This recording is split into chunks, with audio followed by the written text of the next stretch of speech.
Welcome to part 2 of our CompTIA Network Plus series, tailored for medical devices. Today we're diving deep into network resources.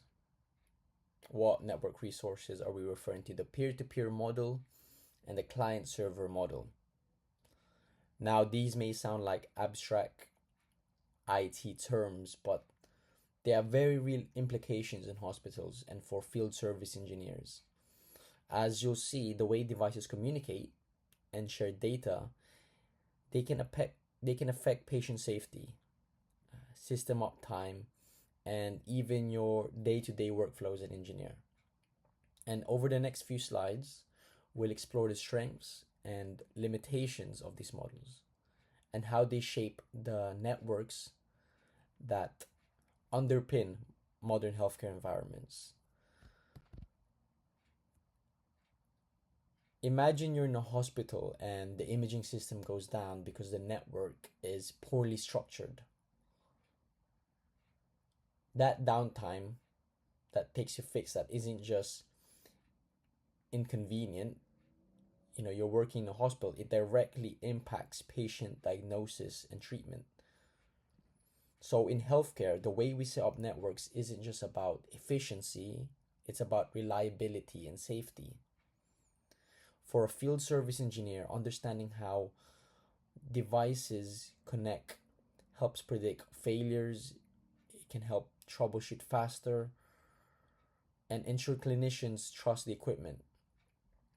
Whether you're supporting infusion pumps, ventilators, or imaging systems, knowing the network backbone behind them is very critical for ensuring smooth operations and ultimately protecting patients. Network resources are essentially they are the shared assets available to users in a network. In hospitals, these resources include hardware like servers, computers, and printers, but also vital services such as imaging, laboratory systems, and electronic health records. For medical devices, network resources might mean a shared database storing diagnostic results or a print queue for lab reports. The big idea is that a network lets many people and devices access and use resources efficiently. Without this, hospitals would struggle to share information, and this could lead to delays in patient care and unnecessary duplication of work. The peer-to-peer model is where each device communicates directly with others. Without relying on a central server, it's like two laptops sharing files over Wi-Fi. In hospitals, you might see peer-to-peer setups in small departments with just a few machines. What's the benefit of that? It's easy to set up and doesn't require complex infrastructure, but the drawbacks is scalability. As the number of devices grow, managing connections become messy. Also, there's a less control over security and data integrity. For medical engineers, this means peer-to-peer systems are usually temporary or small-scale solutions. In the client-server model, all devices or clients connect to a central server that manages resources and permissions. Think of it like a library. The server is the librarian, controlling who gets what and keeping order. Hospitals typically rely on this model because it scales well and allows tight control over sensitive data. For example, an EHR system, an electronic hospital record system, runs on servers, while the doctors' computers act as clients.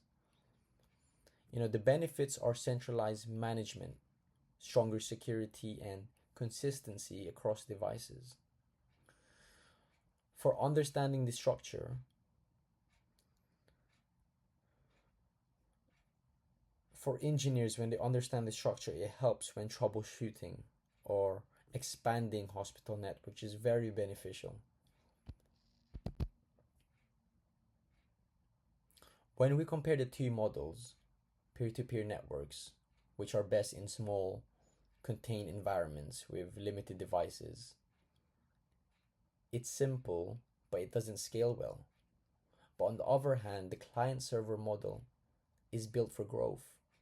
It's built for control and security, making it the clear choice for hospitals.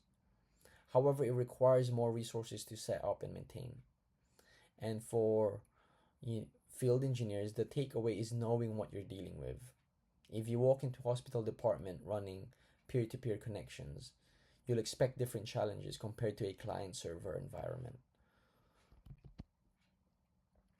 Now let's ground this in real-world examples. So in the radiology department, they often use client-server models because the imaging files are large and need central storage. Electronic health record systems also depend on client-server setups, with servers maintaining patient data securely. But in smaller clinics, you might still find peer-to-peer models in lab equipments, where only a few devices need to share data. So as a field engineer, spotting which model is in use helps you predict system strengths and weaknesses and tailor your troubleshooting approach accordingly.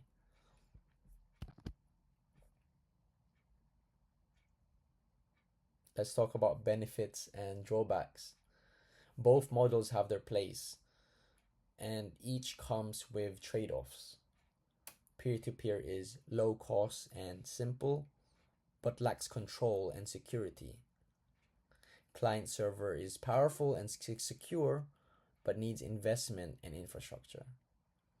For healthcare, the balance usually tips towards client-server because of the sensitivity of patient data and the need for reliable uptime.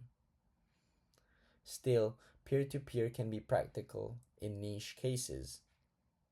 And as engineers, as network engineers, field service engineers, our role is to understand these trade-offs and work with hospitals to maintain the right balance of efficiency, security, and the cost needed for it.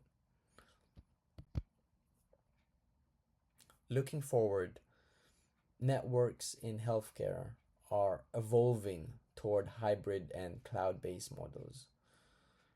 Instead of all resources being on site, hospitals increasingly rely on cloud servers to store and process data.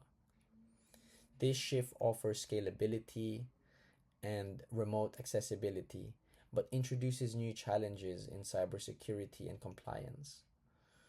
For field engineers, this means developing new skills, understanding VPNs, virtual private networks, secure tunneling, and cloud infrastructure.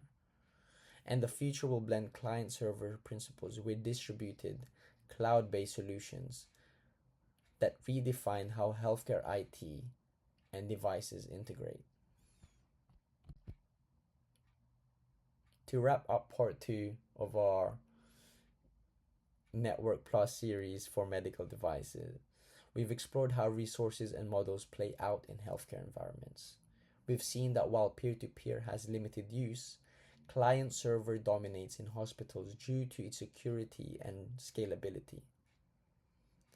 For field service engineers, understanding these differences isn't just technical.